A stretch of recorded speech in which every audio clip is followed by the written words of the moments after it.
In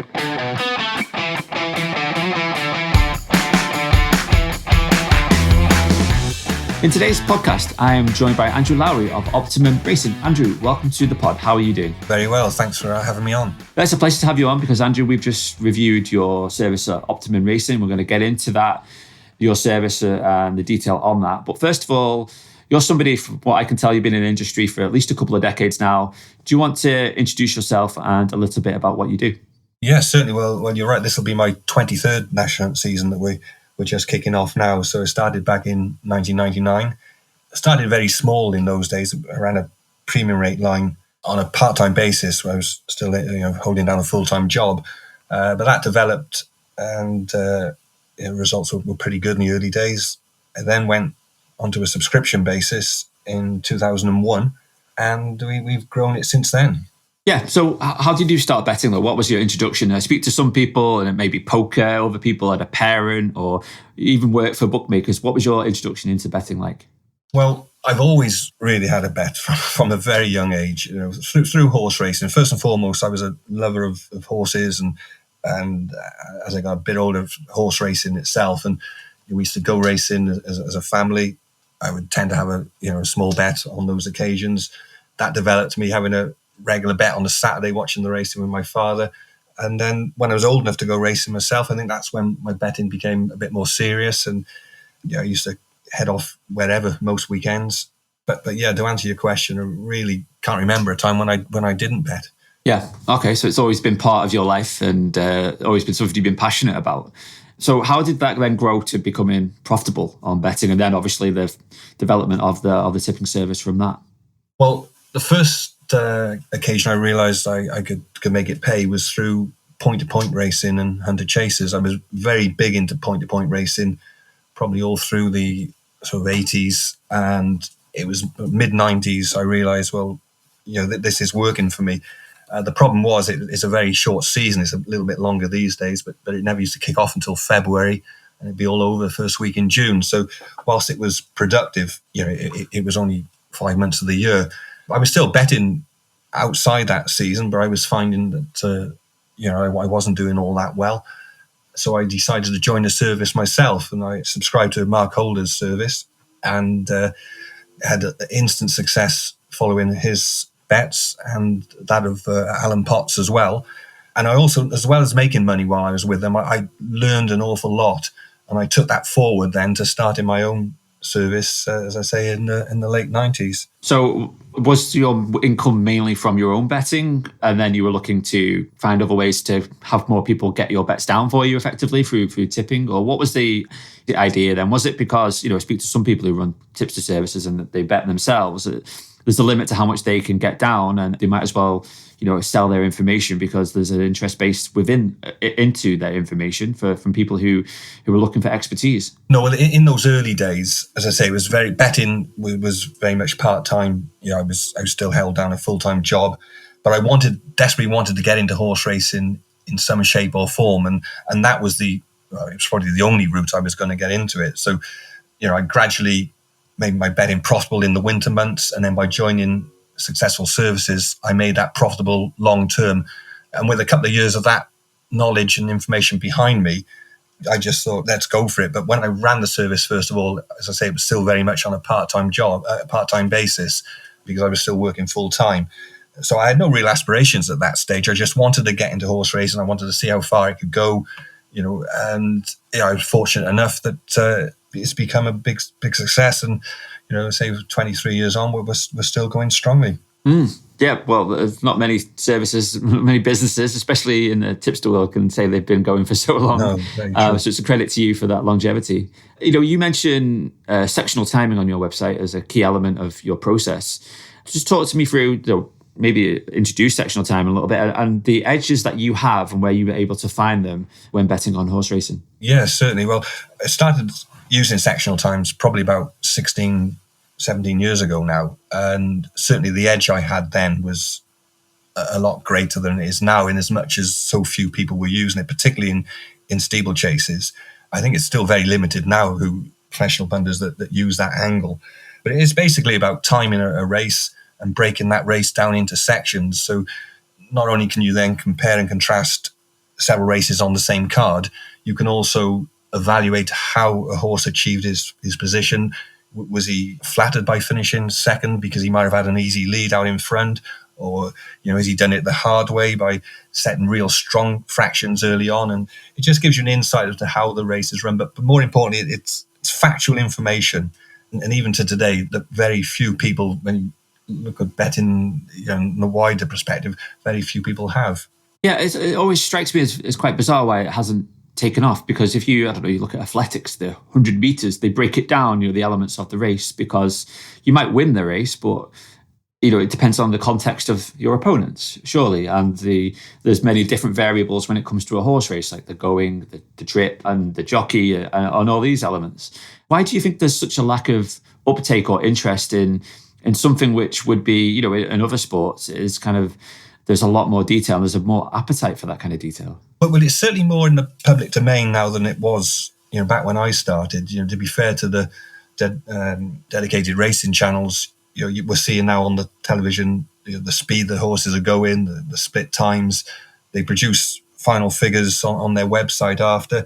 There's other services who sell sectional timing. So the information is out there, but I just presume there's just not the hunger for it from the general public. I imagine most people who have a bet, they're recreational punters. They're not going to delve into it as deep as using sectional timings, because even if you've got the information in front of you, and as I say, it is available now through certain websites, it takes an awful lot to decipher that and to try and gain something worthwhile from the data. It's not a 2-minute job. So yeah, I think we're living in a world now where everything's dumbed down and made quicker. That it certainly wouldn't be easy to take a short route approach to sectional timings. I imagine that's just one element of what you do and the time it takes. So am I right in guessing that a lot of time goes in each day to evaluating where value might lie, because you are quite selective with your approach? Do you want to just walk me through, how you break down a race, how you find value, and then, how you then arrive at if a selection is to be backed or not? Yeah, sure. Well, I like to start, with a clean slate, blank canvas for every race. Sectional timings are my mainstay, if you like. I gain my own private ratings through sectional timings, so they're very important to me. But again, a figure, a rating, whatever, on its own is not worth an awful lot. You have to take into consideration all the other factors that punters do. The go-in, the track, the trip, trainer form. So it's all about doing as much background as you can on each horse in the race, watching as the race is over again, trying to find an edge. Say I specialize in steeplechasing, so you can gain a lot from how a horse jumps, whether he's got the right technique, or some horses will make the odd mistake, but generally they do jump perfectly well. But there are other horses who will never have the right technique for the game, and you can often see those sort of horses still taking quite big percentage chunks out of the market. So ultimately, it's just about all going through all the criteria. As I say, sectional timings are important to me, but all the other information is vital as well. And once I've done that, that's when I'll sit down and try and formulate my own prices for each horse. And the way I like to do that is to put the horses in, having done all the background work, put the horses in some sort of order, from the most likely winner to the least likely winner, and price the race up accordingly. And you mentioned I'm selective. It's very, very true. And the reason for that is one of the main criteria I set out before I send a bet to clients is that we must be playing with at least a 20% edge. I have clients mention to me all the time, "Well, I'm really pleased we only have 2 or 3 bets a week. It suits me fine." I said, "Well, look, it's great, but I can promise you if I could find 2 or 3 bets of that quality every day, we'd be having 2 or 3 bets a day." But the fact is that they're not that easy to find. So hence the reason why I'm selective. And I use 20% because I'm looking to try and minimize losing runs. We're trying to play when the odds are firmly stacked in our favor. And I think by setting that sort of criteria, it's helped us stand the test of time. Yeah, because that 20% is your profit is a little bit higher than that, but also it allows for a margin of error, I suppose. Exactly. And to make sure that, if it's 5%, maybe the edge is minimal, and there's always that chance that you could be incorrect. But so I imagine there's a lot of hours each day that goes into it. How much time would you say you put in a week to finding, the bets that you put out? During the main part of the jump season now, which we're coming into, I can easily spend 60, 70 hours or more a week. It'll take me at least sort of half an hour to firstly produce the sectional timings for a meeting and then analyze those sectional timings. So, when we got 3 or 4 meetings a day, that can be 2 hours before you start looking at the following day's racing. So, it's a labor of love. A lot of work goes into it, but without putting that work in, there's no way you can expect to get the rewards that you're looking for. Yeah, it's a common pattern that I hear from other people, especially in racing. It's the hours you put in building your own tissue prices. And I believe, from what I understand, your specialism, obviously steeplechasing, other people, it just allows you to narrow down the types of races and become a real expert on one niche area. And I often find that, it could be a football tipster is expert on one particular league or one particular style of bet, for example. So, I see a familiar pattern coming from what you're saying there. Now, I'm guessing the answer to this is probably no, but do you ever get any, insight from connections or trainers, jockeys? I'm not thinking so much inside information, but details on the fitness of a horse or, the particular targets for a race or something like that. Is that a factor into your analysis? It's not really. I do get quite a lot of information on a fairly regular basis, but 90% of it goes in one year and comes out the other. But what I do have, I got a couple of very, very good contacts who will mark my card for me. And, I was finding their information was so solid that on the strength of it, going back 3 or 4 years ago, I think it was now, I started a new service, a separate service exclusive for Optimum clients based solely on that information. And that's been very lucrative. But from my own form work, no, I think 90% of what you're given is probably totally irrelevant. So I just like to get my head down and do my own thing. So I'm guessing the concept of value is really important as well, because that is the fundamental process of what you do and where you find your edge, and obviously building your own tissue prices. Talk to me about how you see value and how important that is to you. Yeah, well, value is everything ultimately. With horse racing, sports betting, it's all subjective. So it's how you find that angle in, how you find your value. That's the hard part. But ultimately, we're all looking for the same thing. We're all looking to play with an edge, with the odds in our favour. And I wrote a piece for October's Racing Ahead magazine on value, and basically asked what value was. And value when betting is simply when the bettor takes better odds on an event occurring than the true odds represent. And if we can do that every time, we know we're going to come out on top over a period of time. It doesn't guarantee anything for the short term, but it will guarantee that you're gonna make it pay long term. And to simplify that, if you look at the roll of a dice, I know it's not as straightforward as that, because I say racing and other sports is subjective. It's factual odds with the roll of a dice and the toss of a coin. But with the roll of a dice, if someone offered you, say, 6 to 1 to correctly predict the roll of a dice, you're going to be wrong a lot more times than you're going to be right. But at 6 to 1, you're going to be right enough times to make a massive profit. And that's the same way as I approach my betting. Just looking for that constant edge, knowing you're going to back more losers than winners, but also knowing that if you're playing with that edge, you're going to make it pay. So successful American punter Steve Chris summed it up really well. He said, people talk about value as if it's a factor or an angle, when in fact it's the definition of success at parimutuel wagering. And that sums it up perfectly well. Yeah, well, I often hear a value. Everyone talks about it, the roll of the dice, the flip of a coin. There's so many ways to present it, and it's the fact that you're getting a better price than the true chances of a horse's success or a team's success. And you continue to do it multiple times and many years as you've been doing it, the edge manifests itself. And let's talk about your edge then and your service, Optimum Racing, because you're hitting about a 25% ROI since this is part of our review, since we built up some of the data for you from 2015. I know you've been going longer than that. Does that 25% sound about right, or would you expect it to be a little bit higher, a little bit lower long term? I think over the last 6-7 years, that's been the sort of figure, which I'm very pleased with. In the very early days, it probably wasn't as good as that. But, I think like anything else, the more you do something, hopefully the better you get at it and you eliminate some of the mistakes. So I'd be hopeful of making consistently between sort of 20 and 25% profit. And as you say, since you reviewed the service, that's the sort of figure we're hitting. Yeah, because it's worth giving the context to the background of the service, because you set it up, was it 1999 it was set up? That's right. That's when I started on a premium rate line back in 1999, and I started a subscription service from 2001. And on the back of the success of that, in 2004, Mark Holder asked me to work for him. Prior to that, Alan Potts had supplied information with regard to the flat and the steeplechasers, and they were big boots to fill. But for 2 years, I worked alongside Mark. He specialises in hurdles. I specialise in chasers. We both use sectional timings.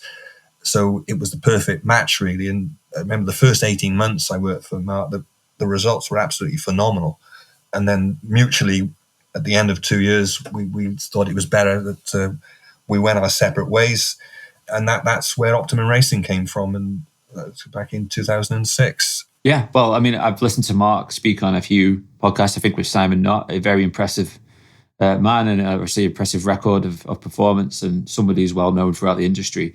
So it makes sense that you would dovetail with him for that period of time, and you must have learned a lot by working alongside someone like him. And obviously your service, I'm talking about since 2015, because that's the record that we have. And prior to that, it was mainly Proof to the Racing Post, but that finished a few years back, didn't it? Yeah, about coming up to 3 years ago now, the Racing Post stopped taking business from racing advisors or tipsters.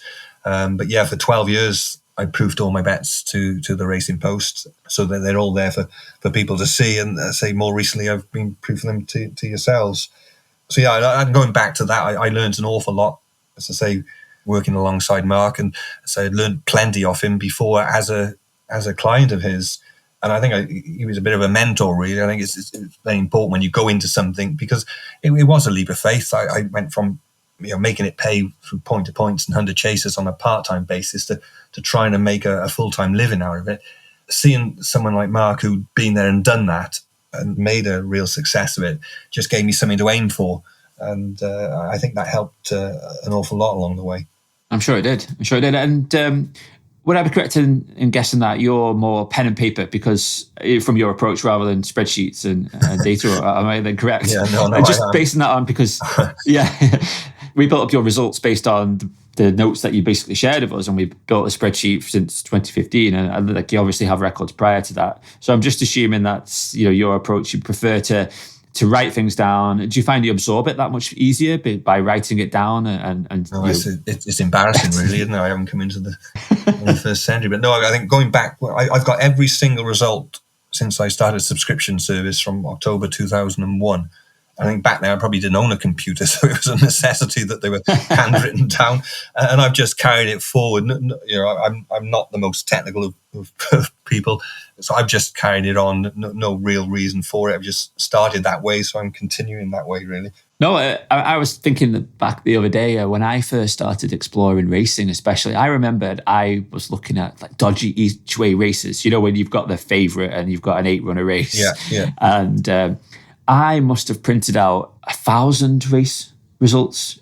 I remember sitting there with piles and piles of paper and going through each race and then making notes and then building a record. And obviously, these days you just do it on the spreadsheet. But I'm sure that helped in so many ways, because I learned a lot about the types of races that would have been right for that kind of strategy. So I certainly can see the appeal in making notes like that. It's only the results I keep, and because ultimately they're only for my own use. Like I say, the Racing Post kept spreadsheets for 12 years. You're keeping spreadsheets of my results now, but for my own personal use, they're just there in pen and paper. But I use computer for everything else. I use Raceform Interactive as my form book, my form tool, which I find very useful.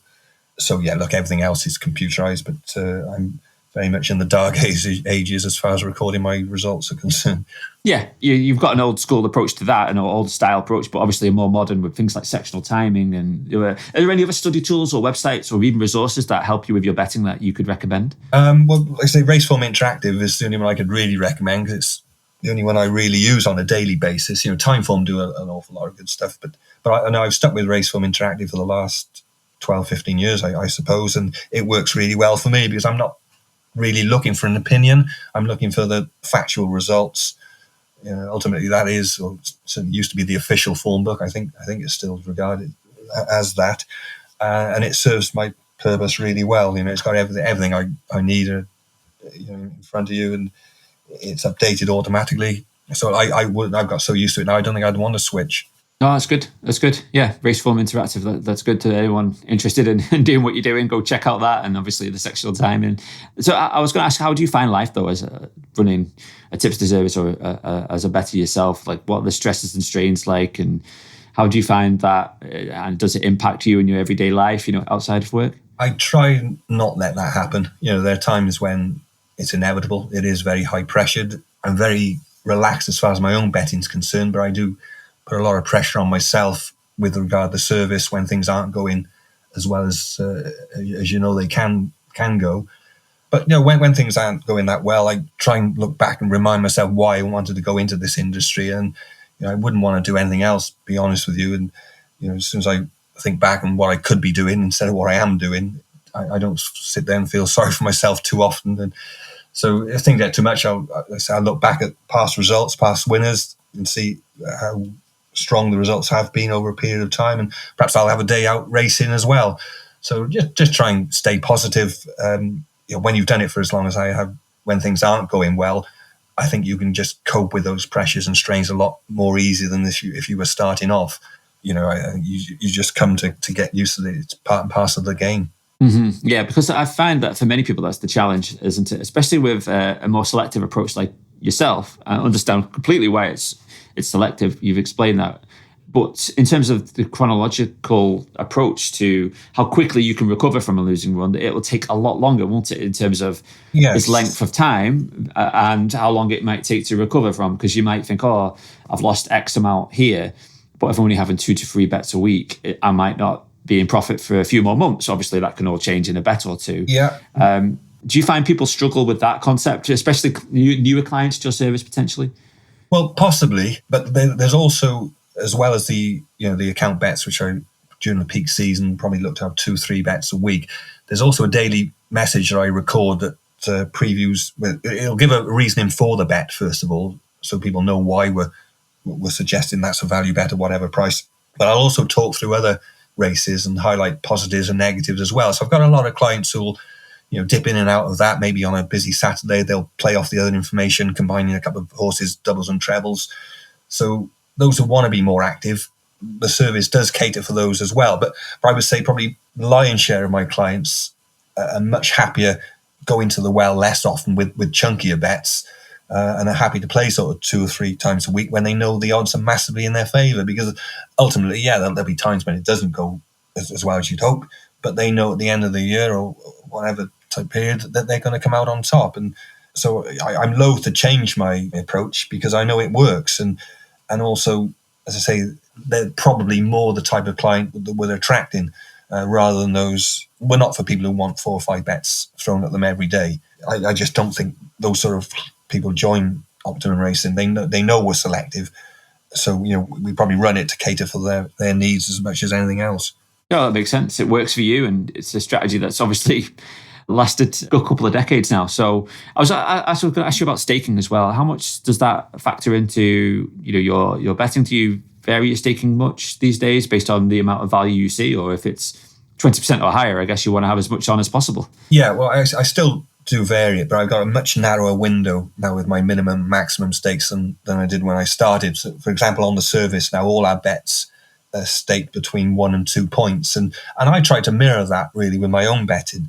So if we're having a maximum 2-point win or 1 point each way, my betting will reflect that. Going back years ago, I had a much broader range. I think I even may have started with a 1 to 10 point system, but I just find it's very difficult to suggest to somebody you just put up a 1 point win on a 5 to 1 shot that's obliged to then go and tell them to have 10 times as much on the next one. So I'm happier now with a much narrower sort of band, but it still plays a part, and the bigger the edge, the more we have on. Yeah, absolutely. And talking about getting on, I imagine that's a major issue these days, if not for yourself, but for clients. What's your approach to that and advice for people concerned about betting on sport like racing and being able to get their stakes down without accounts restricted or closed? Yeah, well, my advice to clients would be firstly to open as many accounts as you can and to rotate those accounts. I think if you hammer in on the same one all the time, after a good run of results, you're going to get closed down pretty quick. So rotation's important. And I think, although this might sound a little bit odd, really, but yeah, I don't recommend bets before 10 o'clock in the morning. But I think if anyone's going to play before 10 o'clock in the morning, there's no liquidity. The markets are so weak, it's pointless.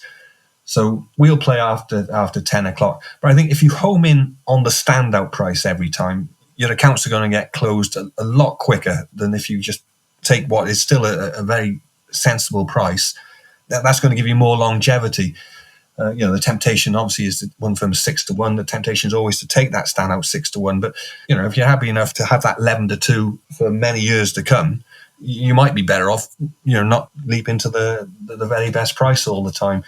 Personally, my own betting, 90% of it now is done through other people. Mm-hmm. I do most of my betting sort of mid-morning, and I just can't get on. It was a real struggle to get on. So my bets go through other people, and that works really well. Yeah, it makes sense to, like say, obviously have as many bookmakers available as possible, but to not just take a price. I was looking at a race this morning, and there was one bookmaker offering, I think, 6-1 about a horse, and all the others were 5-1. Now, in that sense, I could take that 6, but I'm better kind of taking that 5-1, I suppose, and especially if I know that there's still value at that price. Obviously, that's the key element there. I guess it's one of the point I was making is how much you value that account, because you can't be naive enough to know if you're going to take that 6-1 and you're going to go back in tomorrow and take their best price, they're going to flag you up very quickly. So if you want that account to last an awful lot longer, you have to be a little bit sensible about it. And sometimes those prices they're not fictitious, but how much in reality are you going to get on? You might get almost what you want on for the first couple of times, but after that, you might as well look what price it is in the morning paper. Yeah, do you advise any tactics? Because I know I was listening to some people recently on a really good podcast, and they were talking about your priming accounts and blending in the bets you do want with bets that they like to take. So you maybe would put them in a double with a short price football bet or other types of bets, or even just to get your accounts, placing a bunch of bookmaker-friendly style bets, over and unders or whatever or football games, high-profile games like that, and then sliding in the bet you really want at a higher stake and hoping that it kind of gets lost in that. Do you advise that kind of stuff, or is that something you've done yourself? Well, not overly. If people ask me a question, I will try and help them and advise them. I think everyone's different with their betting approach, so I wouldn't sort of carte blanche advise a way people should do things. I think is a personal preference, a personal choice. So, but if clients ask me, then I will try and guide them the right way. Do the exchanges play much of a part of betting for you? Obviously, you say you're betting through your network, your connections, but for you yourself or all your clients, are the exchanges a viable option to get on with your bets? They are to a degree, in as much as if you were prepared to wait until sort of half an hour before the off, almost ignore what price the horse was at 10:30 in the morning and just consistently play then, because the service has proven profitable at Betfair SP, never mind to advise prices. So yeah, there's an option to use that. I don't. I choose not to. As I say, I put my money gets put on via other people, and that tends to work better for me. But yeah, I definitely have clients on board. I know for a fact that use the exchanges, so it must be working for them.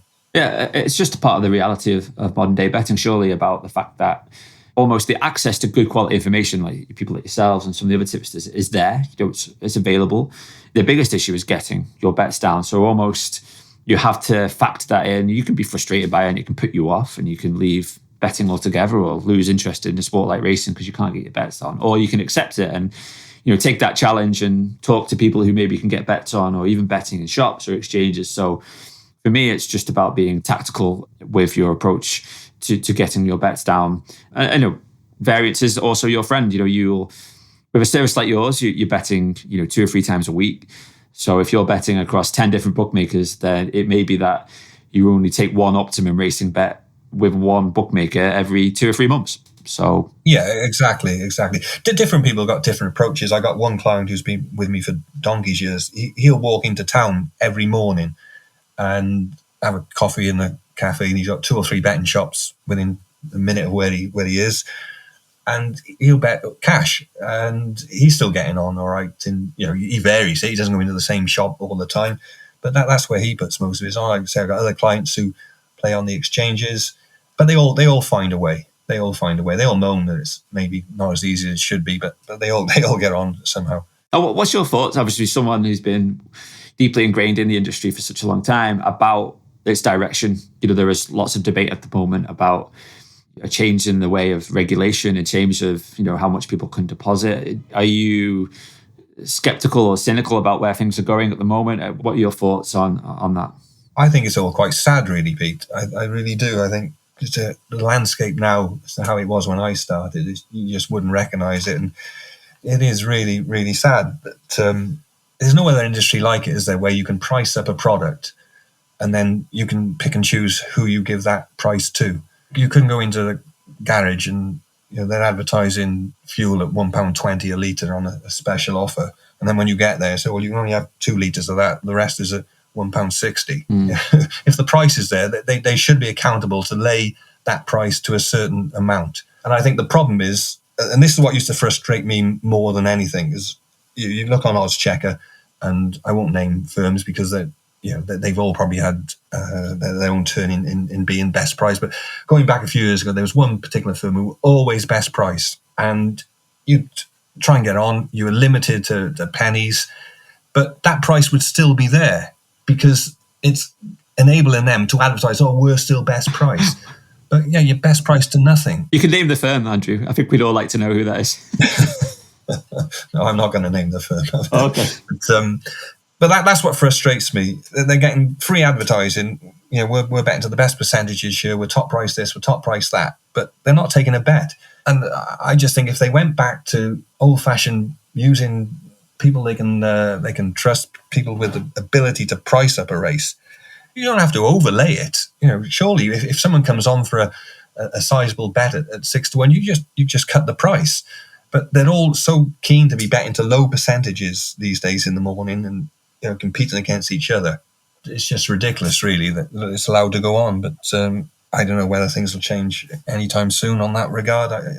It probably won't. Yeah, I was going to ask you, what would you like to see change? Because yes, it's an issue at the moment. Bookmakers generally don't like racing. They know it. They're vulnerable to people like yourself and many other people. And for them, it's almost like an entry level or the sport that people bet upon, and then they go and lose their money in the casino. Yes. What would you like to see change? One of the things that has been talked about, obviously, is the state deposit limits. But what I'd like to see, I don't know if you agree, but a split between the casino style betting and betting on sports like racing. I assume you're probably behind that. Yeah, those two should be totally and utterly separated. It's ridiculous to put, horse racing or any sports betting where if you apply yourself properly and put the hours in, there's a chance you're going to win. Casino, slots, you can't win. And it's ridiculous, comparing the two forms of gambling together. So yeah, they certainly should be segregated, in my opinion, without doubt. But going back to the question, I think the minimum what bookmakers should do, if they're advertising a price, they should lay it to a certain amount, as is the case, I believe, in other countries, because they've been allowed to put prices up that are just not obtainable. I just don't see how that's allowed to happen. Well, I spoke to Miguel Figueres who's based in Spain, who's been doing some legal challenges in Spain where they have a tighter consumer regulation on this type of issue. And it's something that there have been lawsuits on that are continuing to be them. A very interesting discussion with him on what he's done with bookmakers in that country. But it does seem like in this country, there's not, in the UK I'm talking here, there's not the appetite for that. And for me, it would need to be, we've seen some firms try, we've seen like Black Type, and I think Bet Victor did something for a little while with guaranteed bet markets, but it needs to be across the board or not at all, because, one firm takes a stand and they just get filled in and they can't make it profitable for them. No, absolutely, yeah. Yeah. And for me, it just requires better regulation and licensing on that front, and just a more, almost feels like there's not people with a bookmaking or betting experience making at the high level of decision making when it comes to it. It's too dominated by bookmaker coffers and what they want versus. You're probably right, because I can't believe that all these people that are restricted are long time winners, and if the bookmakers just took them on for a period of time, I think they might find that business is sustainable. But it seems these days now people are opening accounts and they're getting closed down after a couple of bets. Well, that's just ridiculous, because for me, all they're doing is going after the vulnerable gamblers. Going to plow money into slots and casinos with zero chance of winning. Yeah, and the knock-on effect is then we have this situation we have now where they're looking at applying onerous limits on people what they can deposit across the board because of this particular greed with these encouraging people who shouldn't be betting so much to do so. So yeah, it's an ongoing issue, and hopefully there's some solutions. But like you say, at the moment, it's your clients, they find ways to get on, whether it be shop betting, exchange betting, using others to help bet you bets down. It's just a factor of life, and it's good to get your take on how you see it and how other people are getting on. And most of my clients too, Pete, they wouldn't be betting exclusively on the bets I give them. They'll have accounts for other reasons. They're probably betting on other sports and whatever. So they've already got the infrastructure there as far as their accounts are concerned and the way they like to bet. If they blend mine into that, as you say, we're very selective. They'd only go into the counter 2 or 3 times a week with my stuff, so it probably blends in quite easily with the rest of their turnover, really. Yeah, it's good to know. It's good to point out on that front, especially as well. You mentioned betting later in the morning or even early in the afternoon or even prior to the race starting, because that's when liquidity comes in, and that's when bookmakers are a little less worried about you taking the top price in the morning, because they effectively are letting the punters shape their book for them because they don't have a trading team to do that, or there's not enough money on Betfair which does it for them. So I'd like to finish off by asking people about what advice they would give to people listening who are either interested in finding value bets for themselves or following a tipster like yourself. What advice would you give to them? Well, if they're looking to do it on their own bat, I would suggest that the most important thing is to be selective. There's so much racing these days, as anyone knows, that you can't cover it all on a full-time basis, never mind on a part-time basis. So home in on something that you enjoy, whether that be stay-in chasers or 2-mile hurdlers, juvenile hurdlers, and spend as much time as you can solely on that niche area of the sport. And then, when you've got a chance to look at a race, if you've got 2 hours you're going to dedicate that evening to form study, spend that 2 hours on one race. Don't try and cover everything. Try and know as much about that race. Try and get as many angles in as you can, because ultimately the money that's piled in on that race, 80% of it will be with little or no thought. Obviously, it's the 20% that's with a lot of thought. That's in number, not in pound notes. I mean, numerically, in people who are investing money. Obviously, it's the 20% of people who invest in the stronger money dictates the market. But straight away, if you're going to spend 2 hours on a race, you're going to know more than 80% of people who are going to play on that race. And I think just by learning as much as you can on that one speciality, you will become good at it. Rather than trying to cover it all. People that follow me, well, you're going to win long term. I hope that doesn't sound blasé or arrogant. It's not meant to be, but I've been doing it for 23 years. There's going to be times when it goes wrong. But overall, we're going to make money. The most important thing is to stake correctly. Just tell you a quick story. I had a guy with me going back a number of years ago now. He used to ring me up after winners, and I had one particularly good run. And he was congratulating me, and this is fantastic, blah, blah, blah. And then a couple of months down the line, things didn't go quite as well, and he didn't renew. So I got hold of him on the phone and made sure he was all right, and asked why he hadn't joined. And he said, well, Andrew, he said, I thought you were invincible. He said, the information was so good, I basically massively increased my stakes.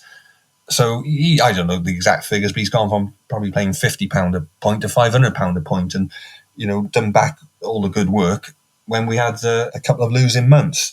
So it's important to increase your stake gradually, and if you follow the staking plan and the bets that we give you, you'll make money. Yeah, so it was great advice there, and that story, I've heard a similar story on numerous occasions where I think people feel that you're invincible because you've had a few winners. It's not the case. It's just that variance is falling in your favour at the moment, and even the best tipsters have losing runs, and it's the long-term stats that matter. So thank you so much for the chance to quiz you on your racing expertise and your betting knowledge today, Andrew. I really enjoyed this chat, and for those people who are interested in learning more about your service at Optimum Racing. We've performed a very detailed review at SBC. We've been monitoring for some time.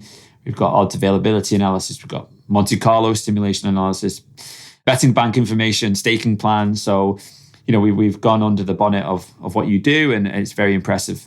And I believe, Andrew, we're going to be putting in some kind of special offer for Smart Betting Club members to take up who are interested in the service. Yeah, absolutely. Well, look, it'd be great to have like-minded people on board. I'm sure we can make a difference in a positive way. And we'd like to offer members a trial for 2 months for the price of one. So £97 for 2 month subscription. And we'll include the rest of this month as well. Well, it's a good offer for people who are wishing to try out your service and see if it suits them. And for those people interested in contacting you, Andrew, what's the best way to get in touch? You can send me an email, optimumracing@hotmail.co.uk, and I'll be more than happy to answer any relevant queries that you may have. Yeah, you're also on Twitter, I think, as well. Is it @Optimum_Racing? That's correct, yes. You can get me via Twitter as well. Great. Oh, well, yeah, so definitely do get in touch if you've got questions, because, Andrew, you've always been very good to talk to and to email over the time that we've been tracking your service. There's a lot of, you're very experienced, and found you a pleasure to deal with. So thank you so much for coming on today, for sharing your knowledge. And by all means, do check out the review and go and have a look at your website. Yeah, well, thank you, Peter. It's been a pleasure. Really enjoyed it. Thank you.